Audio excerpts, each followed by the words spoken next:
係咪抵食夾大件嘅產品就一定好賣呢？錯！好多人佢做生意咧唔識做嘅話咧，成日覺得咧抵食夾大件就係好，又要加功能，又要加服務，去滿足一啲咧好 cheap 嘅客戶。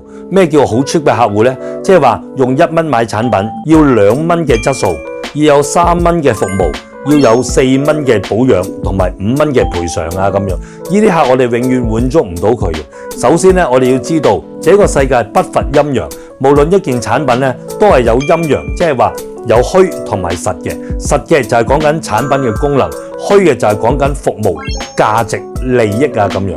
有時候咧，人買產品唔一定係功能嘅，可能背後嘅價值，譬如可能咧買呢部電話提升咗我嘅身份啦，買呢一個服務令到我舒服咗啦，可能我加入咗呢個嘅項目裡面嘅，可能我賺多咗錢或者慳咗錢，又或者我更慳咗時間啊咁樣。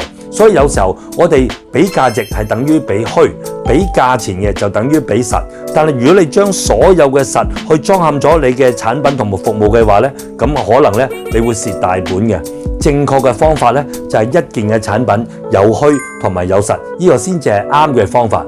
喺討論區同我講下你嘅產品或者服務究竟係虛多過實呢，定係實多過虛？一齊留言。好片記得俾朋友